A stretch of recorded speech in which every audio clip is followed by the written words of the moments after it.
우리 이 몸의 속량이, 몸의 구원이 어떻게 에토스가 아니라 행위의 관점, 에토스 그러면 행위의 관점이라고 말하셔야 돼요.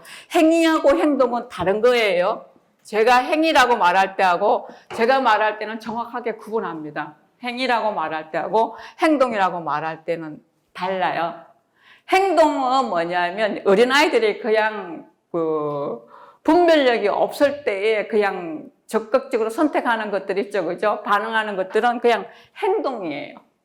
근데 우리는 인격적 사람이에요. 인격적인 모습을 갖고 있기 때문에 이 인격적 기준을 갖고 그걸 갖고 내가 하기 때문에 감정적 행동이라고 말하지 않고 행위라고 말해요. 그러니까 여기서 여러분이 교리서를 읽다 보면 어떤 데는 행동을 썼고 어떤 데는 행위를 구분했을 때는 행위는 분명히 내 안에 이게 다 들어가 가지고 결정해서 행동하는 거를 행위라고 표현해요.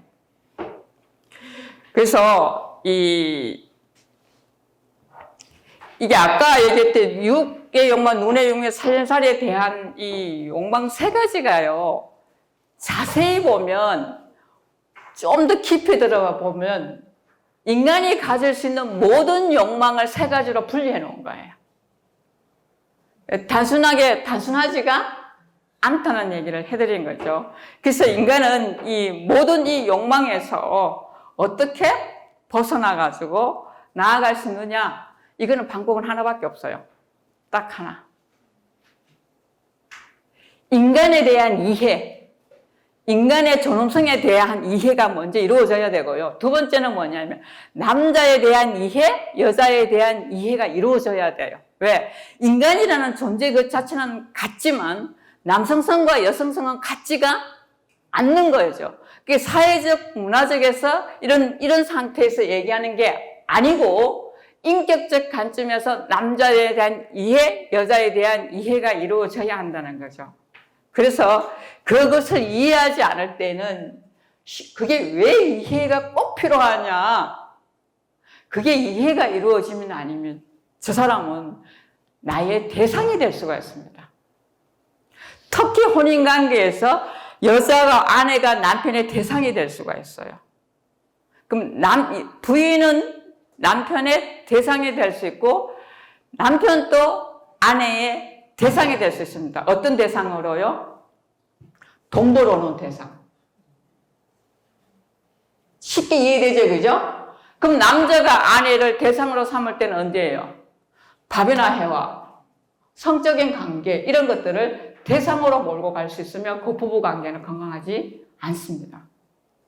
이해되셨죠? 쉽게, 그죠? 그래서 뭐냐면 기준이 사람에 대한 이해, 남성에 대한 이해, 여성성에 대한 이해가 이루어져야만 그 유혹에서 그 유혹에서 벗어날 수 있다 이렇게 보는 거죠.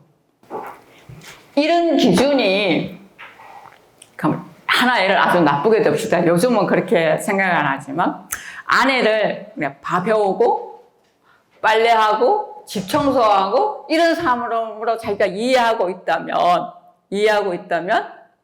행위이기 이전에 이미 마음에서 마음에서 그 사람을 그렇게 이해하는 거예요. 근데 되게 부끄러워해야 되고요. 참 안타까운 일은 자기 배우자, 그러니까 이런 아내만 얘기하는 게 아니에요. 자기 아내나 자기 남편을 이 세 가지 기준으로 보고 그냥 돈 벌어와 이렇게 얘기를 본다면 자기는 누구랑 사는 거예요? 돈이나 벌어오는 인간하고 사는 거예요. 인격적 관계는 맺어지지 않고. 그러면 남편이 아내를 바라볼 때도 만약에 그렇게 보면 뭐라고요? 자, 그럼 자기 수준이 뚝 떨어지는 거예요. 그러니까 여기서는 뭐냐면 중요한 거는 다른 사람 수준을 올려주려고 생각하지도 말고 뭐라고요. 자기가 스스로 자기 수준을 인격까지 끌어올려야 되고 그게 맞지 않을 때는 대화할 수 있어야 돼요. 대화할 수 있어야 되는데 상대가 대화 수준이 안 되면 여러분이 누구의 언어로 해야 되는 거예요. 상대하고 내가 지금 선생님 우리 집에 와봐 정말 대화가 안 통해 이런 집이 있거든요. 그러면 그거를 누구의 언어로 사용했다는 얘기예요? 네. 예수님은 하느님이야. 그쵸? 신적 인간인데 하느님인데도 불구하고 땅에 왔을 때는 하느님의 언어를 쓴 게 아니고 누구 언어 쓴 거예요? 땅의 언어를 쓴 거예요. 우리의 언어를 쓴 거예요. 왜요? 이해시키고 소통하기 위해서예요. 그러니까 집에서 말이 안 통한다 그러면 왜 저렇게 말이 안 통해? 그러면 1차적으로 저 사람이 문제 있다고 생각하지 말고 1차적으로 누구를 봐야 돼요? 왜 나를 봐야 하느냐면요. 논리는 되게 간단해요. 여러분, 내가 나를 못 바꾸는데 저 사람을 바꾼다고?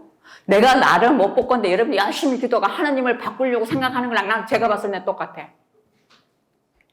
여러분이 열심히 기도하는 사람, 막 철저하게 하는 사람들 보면요. 막 기도문떡 보면 전부 다 누구를 바꿔요? 하나님을 바꾸려고 그래요. 그리고 너가 하는 말이 뭐라고요? 나는 기도 열심히 했는데 기도 안 들어주더래요. 자, 이제 보세요. 안 되면 누구의 언어를 쓰고 있다고 봐야 된다고요? 내가 내 언어를 쓰고 있는지, 내 배우자의 언어를 쓰고 있는지, 이거는 부부관계만 그렇지 않아요. 아이들하고도 마찬가지예요. 아이들하고 말 안 통할 때는 엄마는 엄마의 언어를 쓰는 거고 아빠는 아빠의 언어를 쓰고 있는 거예요. 아이의 언어에 가지 못한 거죠. 아이의 언어에 가지 못했다는 건 뭐냐면 자기의 사고가 아이 편에서 생각해보지 못하고 그냥 법적으로 강요하는 거예요. 우리가 율법을 갖고 내 행동을 맞추듯이 아이들한테 그렇게 요구한다 이 말입니다. 근데 이 상황에서 뭐라고 말씀하시느냐 하면 우리가 왜 이렇게 해야 돼? 이렇게 말하면 하느님 사랑이 너에게 먼저 선재했잖아 이거예요. 선재한 그 사랑으로 뭐라고요? 양 인간 간에 하라 이 말입니다. 그렇게 선재한 사랑을 기억하면 할 수 있다는 거죠. 혼인이라는 것은요. 구원의 신비 안에 있는 겁니다. 혼인은 다르게 보시면 안 돼요. 혼인은 어디에 있다고요? 구원의 신비 안에 있는 거고 그 구원의 신비는 나만 살아야지 나만 구원받아야 되지 하는 곳에 있지 않고 뭐라고요? 너를 구원하는 여정 안에 내 구원이 완성되기 때문에 여러분의 혼인의 삶은 십자가일 수밖에 없어요. 십자가일 수밖에 없어요.